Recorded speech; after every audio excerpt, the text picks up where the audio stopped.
உங்கள் சத்யாவில் இப்பொழுது ஆடி அதிரடி தள்ளுபடி. தமிழகத்தில் கொலை, கொள்ளை, போதைப் பொருட்கள், பாலியல் வன்கொடுமைகள் உள்ளிட்ட சட்டம் ஒழுங்கு பிரச்சினைகள் அதிகரித்து வருகிறது. இந்த ஆண்டிற்கான காவலர் நியமனத்தை அடுத்த ஆண்டிற்கு தள்ளி வைப்பதாக தமிழக சீருடை பணியாளர் தேர்வு வாரியம் அறிவித்துள்ளது கண்டனத்துக்குரியது என்று நயினார் நாகேந்திரன் தெரிவித்திருக்கிறார். அரசு வேலையை நம்பி தங்களை தயார்படுத்தி வரும் லட்சக்கணக்கான இளைஞர்களின் கனவுகளை தவிடுபொடியாக்குவதுதான் மாற்று அரசியலா என அவர் கேள்வி எழுப்பியுள்ளார்.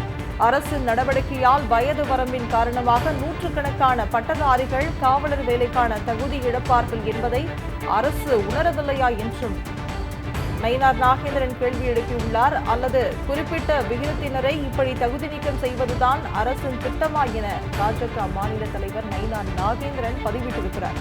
அதிக பணிச்சுமையில் தவிக்கும் காவலர்களுக்கு மேலும் ஒரு வருடத்திற்கு பளுவை கூட்டி மன உளைச்சலுக்குள் தள்ளுவதுதான் அனைவருக்குமான அரசா என்று நயினார் நாகேந்திரன் கேள்வி எழுப்பியுள்ளார். செய்தியாக நாம் பார்த்துக் கொண்டிருக்கிறோம். தமிழகத்தில் கொலை, கொள்ளை, போதைப் பொருட்கள், பாலியல் வன்கொடுமைகள் உள்ளிட்ட சட்டம் ஒழுங்கு பிரச்சினைகள் அதிகரித்து வருகிறது. இந்த ஆண்டிற்கான காவலர் நியமனத்தை அடுத்த ஆண்டிற்கு தள்ளி வைப்பதாக தமிழக சீருடை பணியாளர் தேர்வு வாரியம் அறிவித்துள்ளது கண்டனத்துக்குரியது என்று நயினார் நாகேந்திரன் தெரிவித்திருக்கிறார். அரசு வேலையை நம்பி தங்களை தயார்படுத்தி வரும் லட்சக்கணக்கான இளைஞர்களின் கனவுகளை தவிடுபொடியாக்குவதுதான் மாற்று அரசியலா என்றும் அரசு நடவடிக்கையால் வயது வரம்பின் காரணமாக நூற்றுக்கணக்கான பட்டதாரிகள் காவலர் வேலைக்கான தகுதி இழப்பார்கள் என்பதை அரசு உணரவில்லையா என்றும் அவர் கேள்வி எழுப்பியுள்ளார். அல்லது குறிப்பிட்ட விகிதத்தினரை இப்படி தகுதி நீக்கம் செய்வதுதான் அரசின் திட்டமா என பாஜக மாநில தலைவர் நயினார் நாகேந்திரன் பதிவிட்டிருக்கிறார்.